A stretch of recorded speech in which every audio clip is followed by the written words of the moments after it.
Retour sur le discours d'Emmanuel Macron qui disait que l'islam est en crise, voici la réponse qui montre le contraire, par des occidentaux comme lui. Écoute bien petit Macron, l'islam n'est pas en crise et il ne le sera jamais. Aujourd'hui je te donne une leçon en histoire par des personnes françaises et européennes. Napoléon 1769-1821, empereur français. Voici les dires de Napoléon Bonaparte sur les trois religions monothéistes. Judaïsme. Moïse a reçu de Dieu un message pour guider les Hébreux sur le droit chemin. Mais conséquemment, ces derniers ont gardé pour eux seuls les merveilleux enseignements de Moïse. Ils ont détourné ce message pour le confiner à une race d'élus de Dieu, au lieu d'en faire profiter le monde. Christianisme. Puis vint Jésus. Jésus a souligné une belle vérité sur Dieu. Il a dit que Dieu est unique et que vous devez l'aimer de tout votre cœur.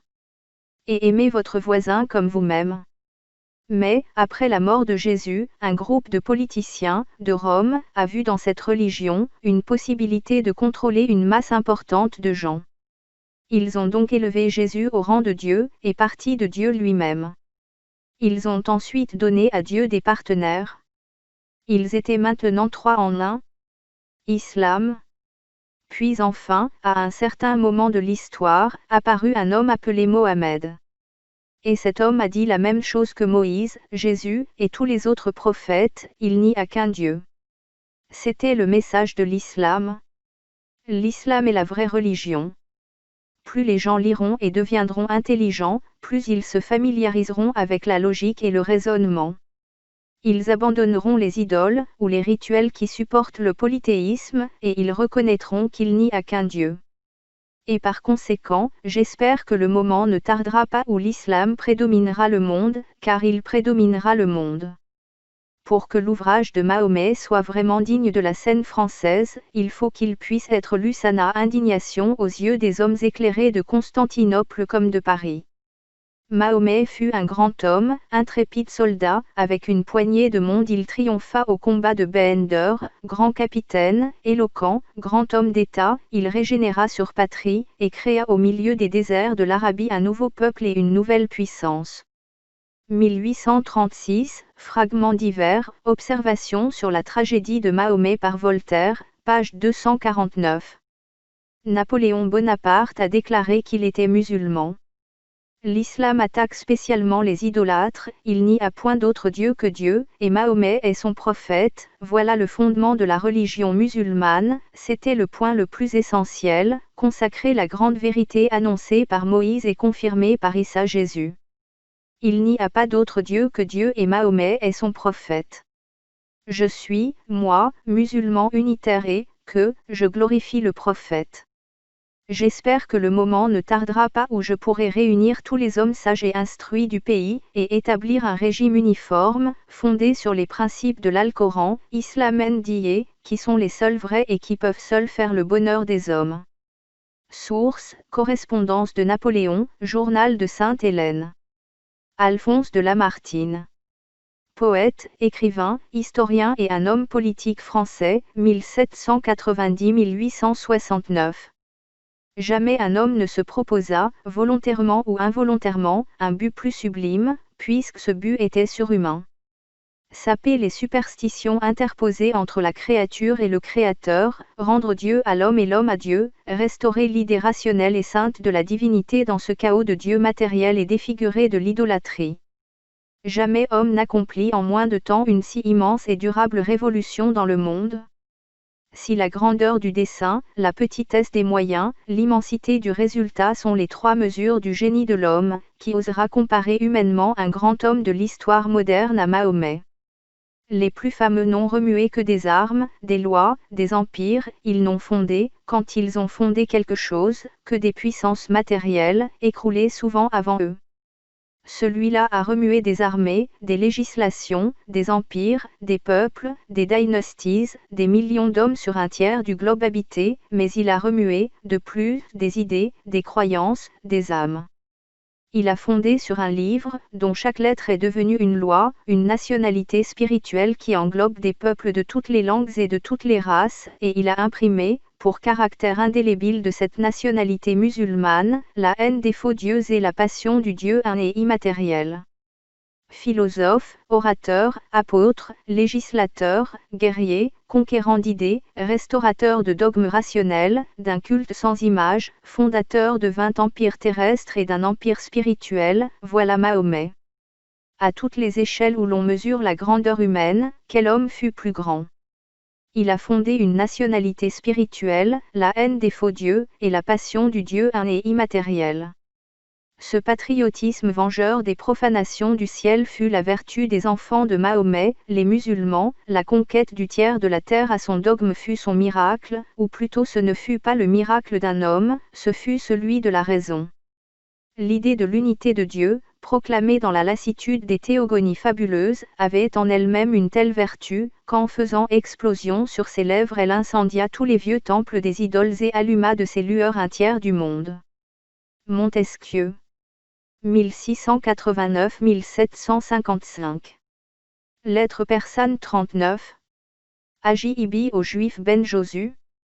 Proselyte mahometan. À Smyrne. Il me semble, Ben Josué, qu'il y a toujours des signes éclatants qui préparent à la naissance des hommes extraordinaires, comme si la nature souffrait une espèce de crise et que la puissance céleste ne produisit qu'avec effort. Il n'y a rien de si merveilleux que la naissance de Mahomet.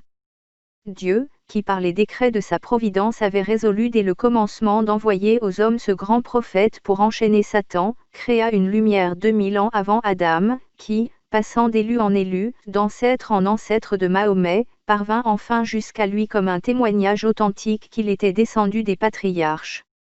Ce fut aussi à cause de ce même prophète que Dieu ne voulut pas qu'aucun enfant fût conçu, que la nature de la femme ne cessa d'être immonde, et que le membre viril ne fût livré à la circoncision.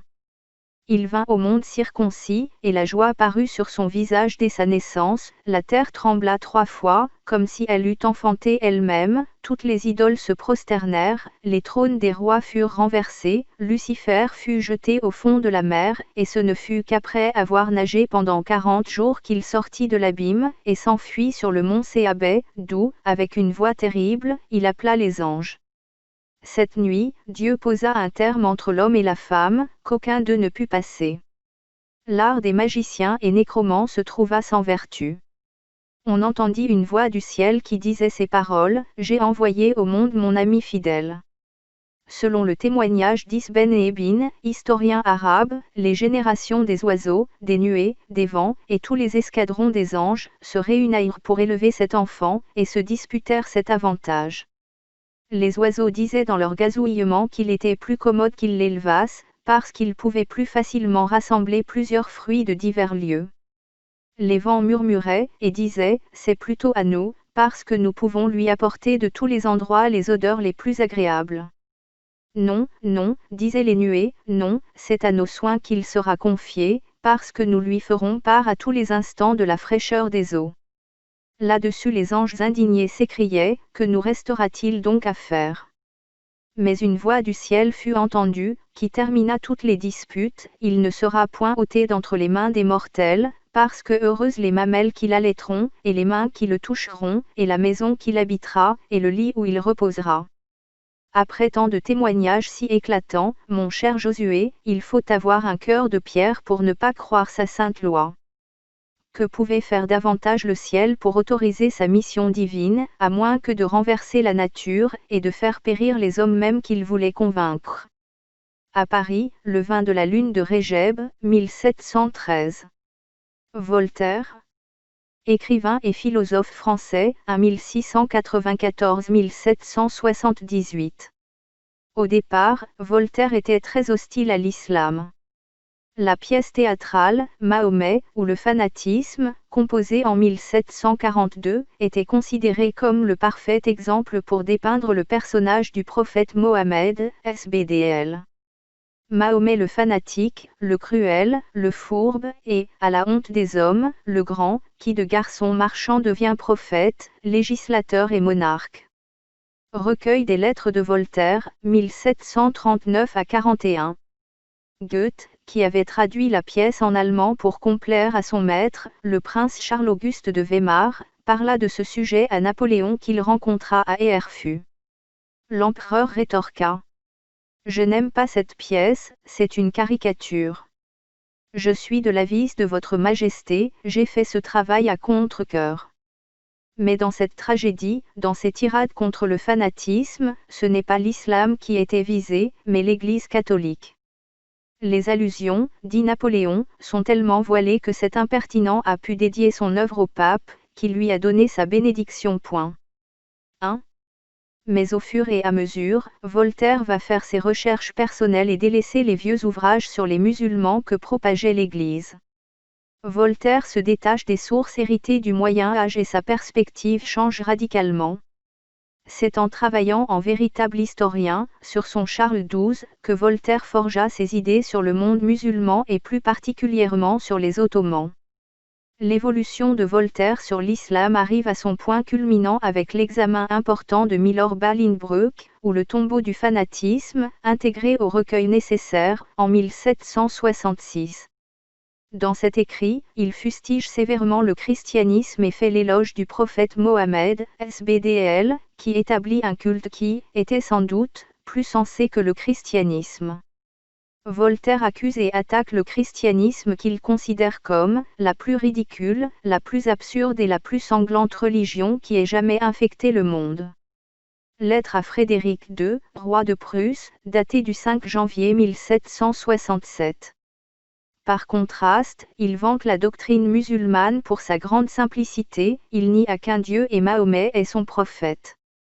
Chanoine, moine, curé même, dit Voltaire, si on vous imposait la loi de ne manger ni boire depuis 4 heures du matin jusqu'à 10 heures du soir, pendant le mois de juillet, lorsque le carême arriverait dans ce temps, si on vous défendait de jouer à aucun jeu de hasard sous peine de damnation, si le vin vous était interdit sous la même peine, s'il vous fallait faire un pèlerinage dans des déserts brûlants, s'il vous était enjoint de donner au moins 2,5% de votre revenu aux pauvres, si, accoutumé à jouir de 18 femmes, on vous en retranchait tout d'un coup 14, en bonne foi, oseriez-vous appeler cette religion sensuelle?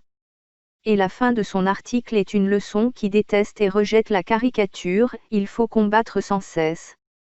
Quand on a détruit une erreur, il se trouve toujours quelqu'un qui la ressuscite. Dictionnaire philosophique 1764. La dernière phase de Voltaire sur l'islam se situe entre 1768 et 1772. Il revient sur certaines de ses positions intransigeantes concernant le christianisme, sans renoncer à ses convictions dans l'enseignement de l'islam. Sa religion est sage, sévère, chaste et humaine, sage puisqu'elle ne tombe pas dans la démence de donner à Dieu des associés, et qu'elle n'a point de mystère, sévère puisqu'elle défend les jeux de hasard, le vin et les liqueurs fortes, et qu'elle ordonne la prière 5 fois par jour, chaste, puisqu'elle réduit à 4 femmes ce nombre prodigieux d'épouses qui partageaient le lit de tous les princes de l'Orient, humaine, puisqu'elle nous ordonne l'aumône, bien plus rigoureusement que le voyage de la Mecque. Ajoutez à tous ces caractères de vérité, la tolérance. Depuis 1742, date à laquelle Voltaire a présenté sa pièce de théâtre, Mahomet, à la Comédie Française, le chemin parcouru est long. Ce jour-là, il attaquait le fondateur de l'islam, pour montrer comment les religions ont été établies. Puis 28 années plus tard, en 1770, il le défend pour soutenir que d'autres peuples pouvaient penser mieux que les habitants de ce petit tas de boue que nous appelons Europe. Il n'y a point de religion dans laquelle on ait recommandé l'aumône. La mahométane est la seule qui en ait fait un précepte légal, positif, indispensable. Le Coran ordonne de donner 2,5% de son revenu, soit en argent, soit en denrées. La prohibition de tous les jeux de hasard est peut-être la seule loi dont on ne peut trouver d'exemple dans aucune religion. Toutes ces lois qui, à la polygamie près, sont si austères, et sa doctrine qui est si simple, attirèrent bientôt à la religion, le respect et la confiance. Le dogme surtout de l'unité d'un Dieu présenté sans mystère, et proportionné à l'intelligence humaine, rangea sous sa loi une foule de nations et, jusqu'à des nègres dans l'Afrique, et à des insulaires dans l'océan Indien. Le peu que je viens de dire dément bien tout ce que nos historiens, nos déclamateurs et nos préjugés nous disent, mais la vérité doit les combattre. 2. Le plus grand changement que l'opinion ait produit sur notre globe fut l'établissement de la religion de Mahomet. Ces musulmans, en moins d'un siècle, conquirent un empire plus vaste que l'Empire romain. Cette révolution, si grande pour nous, n'est, à la vérité, que comme un atome qui a changé de place dans l'immensité des choses, et dans le nombre innombrable de mondes qui remplissent l'espace, mais c'est au moins un événement qu'on doit regarder comme une des roues de la machine de l'univers, et comme un effet nécessaire des lois éternelles et immuables, car peut-il arriver quelque chose qui n'ait été déterminé par le maître de toutes choses? Rien n'est que ce qui doit être. 3. Ce fut certainement un très grand homme, et qui forma de grands hommes. Il fallait qu'il fût martyr ou conquérant, il n'y avait pas de milieu. Il vainquit toujours, et toutes ses victoires furent remportées par le petit nombre sur le grand. Conquérant, législateur, monarque et pontife, il joua le plus grand rôle qu'on puisse jouer sur la terre aux yeux du commun des hommes. 4. J'ai dit qu'on reconnut Mahomet pour un grand homme, rien n'est plus impie, dites-vous. Je vous répondrai que ce n'est pas ma faute si ce petit homme a changé la face d'une partie du monde, s'il a gagné des batailles contre des armées 10 fois plus nombreuses que les siennes, s'il a fait trembler l'Empire romain, s'il a donné les premiers coups à ce colosse que ses successeurs ont écrasé, et s'il a été législateur de l'Asie, de l'Afrique, et d'une partie de l'Europe. 5. Jean Prieur, Muhammad, prophète d'Orient et d'Occident, édition du Rocher, Paris 2003, p. 215.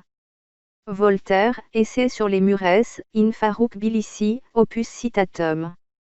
Remarque pour servir de supplément à l'Essai sur les Murès, 1763, dans œuvre complète de Voltaire, Voltaire, édition.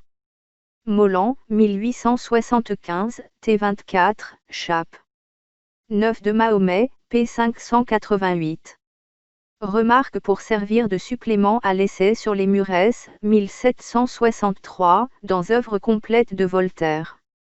Voltaire a composé cette lettre en 1760 en réponse à la critique de l'histoire universelle de Monsieur de Voltaire, au sujet de Mahomet et du mahométisme. Friedrich Nietzsche. Philosophe et un philologue prussien, 1844-1900. Le christianisme nous a frustrés de la moisson de la culture antique, et, plus tard, il nous a encore frustrés de celle de la culture islamique. La merveilleuse civilisation mort d'Espagne, au fond plus proche de nous, parlant plus à nos sens et à notre goût que Rome et la Grèce, a été foulée aux pieds, et je préfère ne pas penser par quel pied. Pourquoi ?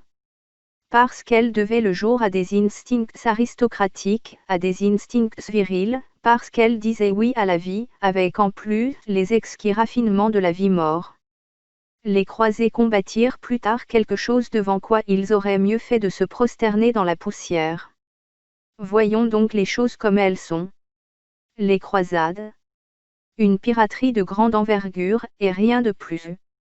La noblesse allemande est à peu près absente de l'histoire de la culture supérieure, on en devine la cause. Le christianisme, l'alcool, les deux grands moyens de corruption. En soi, on ne devrait même pas avoir à choisir entre l'islam et le christianisme, pas plus qu'entre un arabe et un juif. La réponse est donnée d'avance, ici, nul ne peut choisir librement. Soit on est un Tchandala, soit on ne l'est pas. Guerre à outrance avec Rome. Paix et amitié avec l'islam. C'est ce qu'a senti, c'est ce qu'a fait ce grand esprit fort, le seul génie parmi les empereurs allemands, Frédéric de Hohenstaufen. L'Antéchrist, 1888, Friedrich Nietzsche. Si l'islam méprise le christianisme, il a 1000 fois raison, l'islam suppose des hommes pleinement virils.